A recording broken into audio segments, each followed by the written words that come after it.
Hello and welcome to Watch This Space. I'm Brian Carney with Rivada Networks, and my guest on this episode is Kristian Pura, who is a director of the Trusted Network Alliance and the Now Group in the Philippines. Kristian, welcome to the show. Thanks for coming on.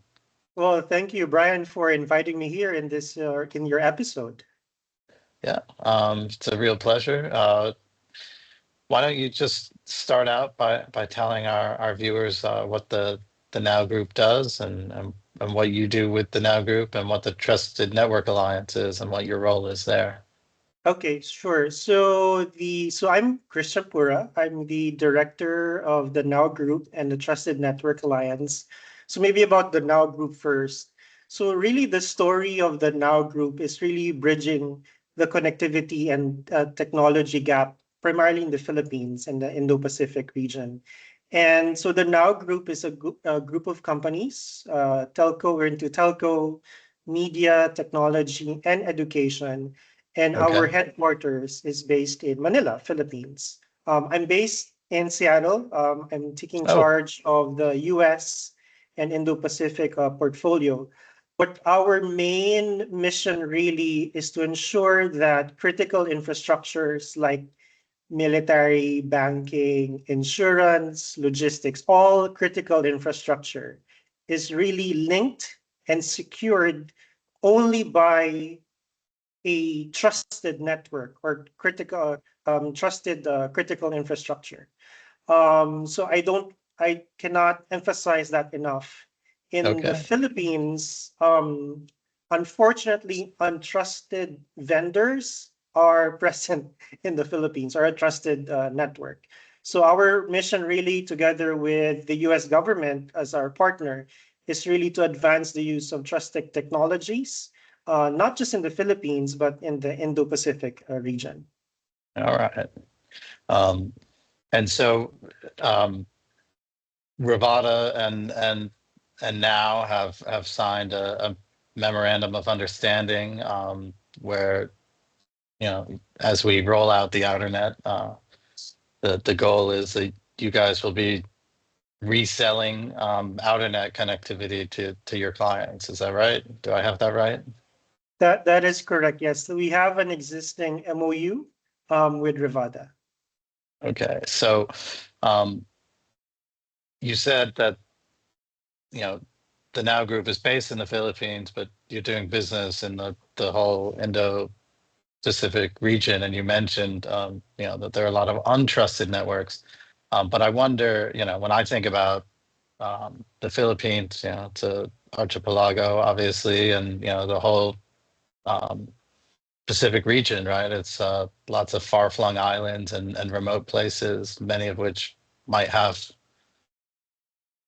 poor connectivity or, as you said, untrusted networks. So, how important is the geography of the region where you're doing business? How important is the outer net? You know, the sort of satellite connectivity and the outer net specifically as a result of that, the geographic features of your business sphere, I guess. Sure, sure. Well, as you know, the Philippines is, we're more than 7,100 islands. Indonesia is as well is an archipelagic region. And a lot of the areas within the Indo-Pacific, including the Pacific Islands, a lot of them are not connected. So satellite really is so important to bridge the digital divide. And personally, that in fact is my advocacy. So a Okay. lot of these islands are not connected at all, definitely by traditional fiber or even cable, which is because of the cost.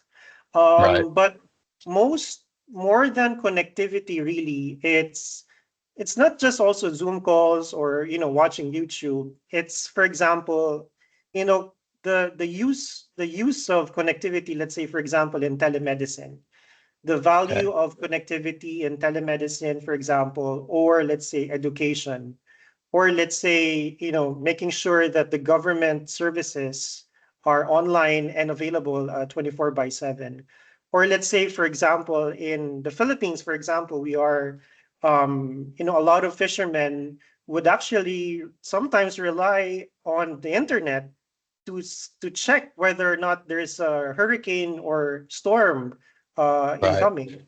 So that is very important, and I think satellite is key. In fact, it should be part of a strategy of every telco or every ISP to use satellite as a partner. In fact, satellite connectivity as a parallel technology to use. So that is something really important, not just in the Asia Pacific region or Indo-Pacific region, but I think globally, it will be a game changer, or it is actually a game changer right now. Right. So at Satellite 2025, Kristian, you spoke on a panel about bridging the digital divide using satellite in particular, and you mentioned that connectivity in the Indo-Pacific region is often challenging because of the dispersed geography and the many islands and the remoteness of those islands. What does bridging the digital divide mean to you and to Now Group, and what do you see as the importance to the region of bringing connectivity to these places? It's not just about YouTube, right? It's or Netflix. It's more fundamental than that, isn't it? Yes. So maybe I'll share you a story, and then maybe I can relate that to the Now Group in terms of our mission to really connect critical infrastructure. So I went to a remote island a couple of years back in the Philippines, and there was no signal at all. No signal, no internet, and it was really hard, but it was good to unplug. So I met this public school teacher who obviously had to rely on, no internet signal during that time. So I asked her, how do you get resources for your classes? And she would actually rely on books, hard copy books, for her teaching. With the power of connectivity, definitely the increase, let's say, the improvement of quality of education will really be there. So one item really is the quality of education. Like I said, telemedicine is an important use case once that there's connectivity, even the use of satellite. And even in remote areas, let's say for agriculture, that is important. Connectivity, satellite delivering connectivity will be a good use case for that. Sure, because there's possible precision agriculture applications, but there's also there's weather information. There's all kinds of information that agriculture can take advantage of, and I think you mentioned fishermen also, can receive vital, sometimes life-saving information about incoming weather, as well as other data about fisheries and so on that they only have access to if they have connectivity. I think it's easy sometimes for us in certain parts of the world to take connectivity for granted, or even roll our eyes, right? You said, oh, it was nice to disconnect, and but that's because we take connectivity for granted, right? And that's easy to forget just how valuable it can be to people who are unconnected. And That's correct. we're Yes. Yes. I know that we're happy to work with you guys and others on making sure that connectivity is available for those vital needs. Is there a particular use case when Now Group and Rivada started talking? Is there a particular use case or a particular capability that you saw that got you excited about what we're doing at Rivada? If I can ask you to talk about us for a second. Sure. Well, a core mission that the Now Group has is really linking and securing critical infrastructure. So more of the enterprise segment. So I mentioned earlier about military I mentioned earlier about logistics, insurance, banking, even the water dams and electricity companies. These are all critical infrastructures. Now, I wanted to emphasize a while ago that unfortunately, a lot or majority of the critical infrastructures in the Philippines, they are connected with vendors that are considered untrusted. And so the Now Group, together with U.S. partners and the U.S. government, including Rivada, of course, is really to ensure that there is another connectivity that will provide a trusted infrastructure or trusted digital infrastructure, and therefore would provide trusted connectivity. I cannot emphasize that enough.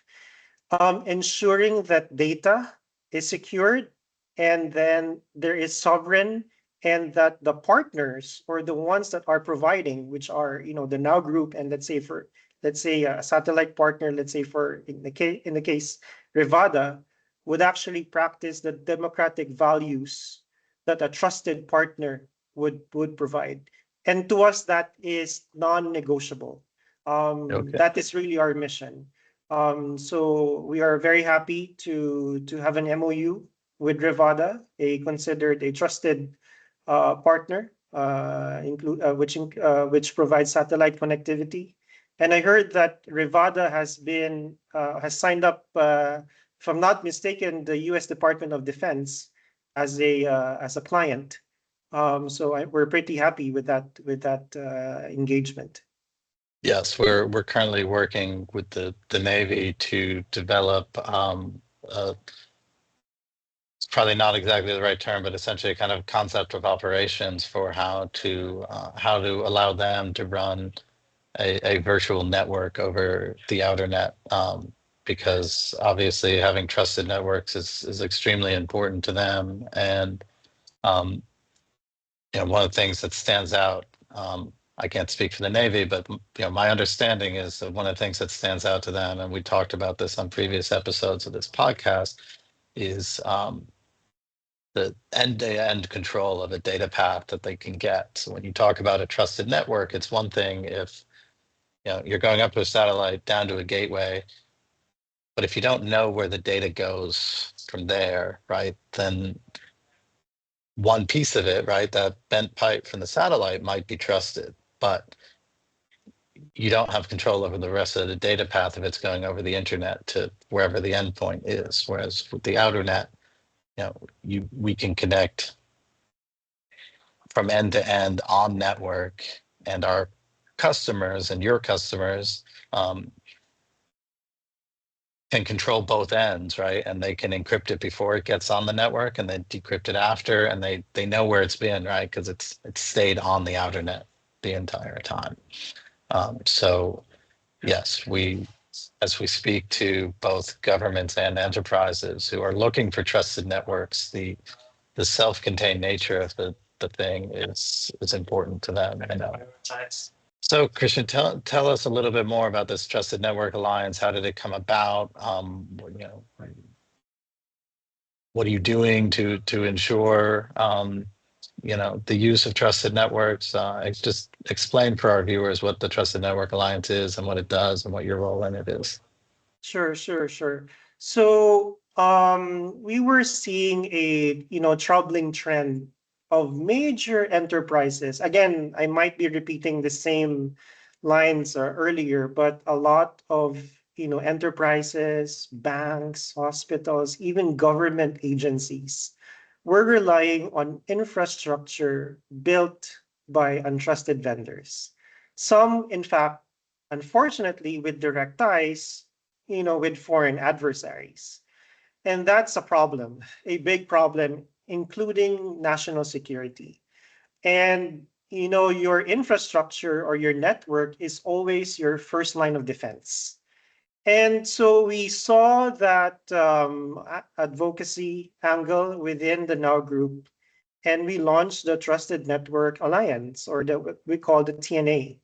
And the TNA is actually a platform for technology leaders, telco leaders, individuals who are advocating, for cybersecurity, even policymakers.